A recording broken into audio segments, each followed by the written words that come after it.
BFM Bourse, vos placements, nos conseils sur BFM Business. On parle de l'ensemble de vos placements. Les fonds euros restent l'un des placements préférés des Français. On rappelle l'encours des fonds euros en France, 1400 milliards d'euros. Mais les frais que vous payez sur les fonds euros diminuent de plus en plus souvent la garantie en capital dont vous êtes supposé jouir. On va en parler avec Vincent Kutkovitch. Bonjour Vincent. Bonjour Guillaume. Directeur général de bienprévoir.fr. Les fonds euros qui continuent de constituer donc 70% à peu près de la collecte en assurance vie, qui reste recommandée à tous ceux qui cherchent d'abord à transmettre leur patrimoine. Cependant, Vincent, la garantie totale du capital, elle, est de plus en plus compliquée à obtenir. C'est de plus en plus difficile d'obtenir une garantie du capital en fonds euros. Oui, en effet, on peut dire que la garantie en capital coûte cher aux assureurs pour plein de raisons. Les taux sont bas, on vient de le voir. En conséquence, les compagnies d'assurance sont obligées de faire face à des réglementations de plus en plus exigeantes pour sécuriser les compagnies en termes de fonds propres. Et j'ai envie de dire que si la garantie en capital coûte cher aux assureurs, elle coûte cher également aux épargnants. Et donc, aujourd'hui, les compagnies cherchent des solutions pour contourner cette contrainte et offrir malgré tout une prestation qui a vocation à satisfaire quand même les épargnants.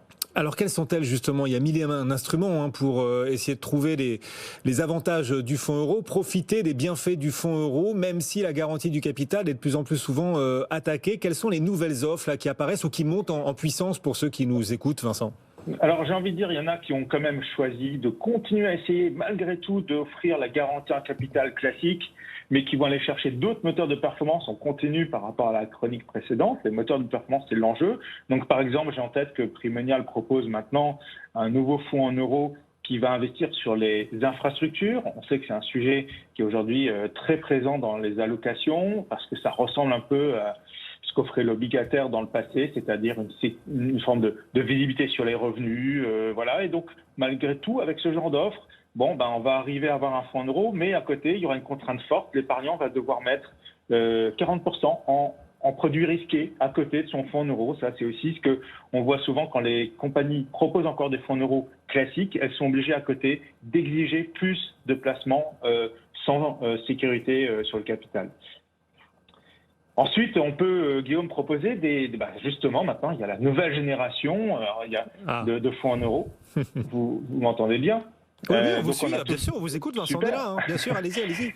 Donc, en fait, on a des fonds euros aujourd'hui qui offrent non plus une garantie à 100% sur le capital, qui ont été un peu ingénieux, qui se sont dit, si on retire simplement les frais de gestion de la garantie, on va se donner beaucoup plus de possibilités, d'une part, d'offrir toujours cette garantie maximale, certes, proche des 100%, mais surtout, on va essayer de compenser l'absence de garantie à 100%, par exemple à 99 ou 98%, par de la surperformance. Et donc, en fait, que font ces compagnies ? Elles se donnent un peu plus de souplesse en allant chercher un peu plus de frais de gestion. Donc, j'ai en tête des fonds qui vont proposer alors ça peut paraître surprenant aujourd'hui, mais on va avoir des frais de gestion qui vont passer de 1 à 2%. Mais cette poche de frais de gestion va donner beaucoup plus de possibilités à la compagnie pour aller chercher de la performance en investissant, et on l'entend bien maintenant, on regarde notamment la dernière chronique, en sortant de la logique obligataire.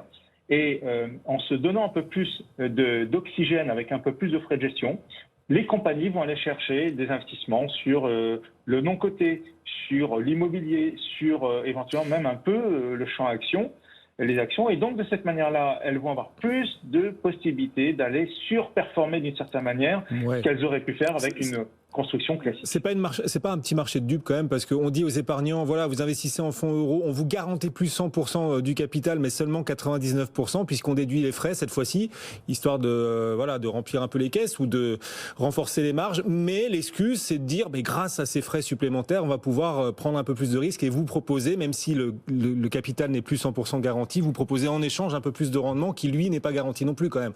Est-ce qu'on n'est pas là en train de dire aux épargnants, vous allez perdre la garantie en capital à 100% en échange d'un hypothétique rendement supplémentaire, Vincent? Moi, j'ai envie de dire que le deal est vraiment acceptable parce que aujourd'hui, il faut se rendre à l'évidence. Ça n'est plus soutenable d'offrir une garantie permanente à 100%. Donc, soit on accepte de faire du surplace, soit de l'autre côté, on aura un peu plus de rendement, voire beaucoup plus de rendement, parce que c'est quand même des fonds qui aujourd'hui sont construits pour aller chercher 3 à 5%. Donc je rappelle que le fonds en euros classique en France, ça a été 1% en 2020. Donc on peut faire 3 fois mieux, voire 5 fois mieux si on se donne un peu de temps. Je pense que la proposition qui est sur la table est largement gagnante. L'objectif quand même, c'est de faire en sorte que les épargnants puissent construire leur retraite, avoir des revenus complémentaires, et c'est pas avec les fonds euros classiques avec lesquels ils vont faire du surplace qu'ils vont pouvoir faire mieux. Donc moi je prends sans problème. On peut citer des contrats qui proposent justement ce type d'offre que vous évoquez aujourd'hui ? Oui, tout à fait. Alors, je pense notamment à la compagnie Spirica, qui est plutôt assez innovante actuellement. Donc, elle a proposé un fonds.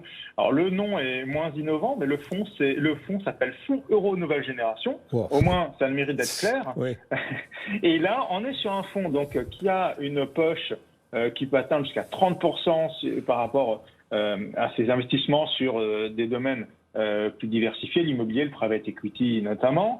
On est sur un objectif de rendement entre 3 et 5% net annuel et on a une garantie en capital de 98%. Pourquoi ? Parce que justement ce fonds se dit je vais aller prendre un peu plus de frais de gestion, donc on est à 2%, mais ce surplus de frais de gestion, je vais le réinvestir, je vais me donner plus de moyens pour aller chercher de la surperformance. Donc je pense notamment à ce fonds-là. Il y a d'autres fonds alors qui aujourd'hui commencent à apparaître qui sont plus vraiment des fonds euros, mais qui sont en réalité des supports issus de la loi Pacte, notamment, je pense à Croissance Allocation Long Terme, toujours de la même maison, Spirica. Là, on n'a plus une garantie à 100%, mais à 80%. L'objectif, c'est de faire encore mieux que les fonds en euros. Et puis, d'ailleurs, dans la même lignée, Generali a lancé un deuxième opus de G Croissance. Là, c'est la version 2020. Là aussi, c'est issu de la loi Pacte. On est sur des placements, des supports qui offrent 80% de garantie, mais qui ont des moteurs de performance plus souples et donc qui peuvent offrir plus de rendement in fine pour l'épargnant. Bon. Donc voilà un petit peu ce qu'on peut trouver sur le marché pour battre les anciens fonds classiques. Les battre, c'est pas dur, mais en tout cas pour faire mieux. Certes, une moindre garantie du capital sur ces nouveaux fonds euros, mais une promesse de performance, elle, maximisée, en tout cas par rapport à la moyenne des fonds euros. Merci beaucoup. Vincent Kukovic qui nous accompagnait, le directeur général de bienprévoir.fr. Merci Vincent, bonne suite d'après-midi.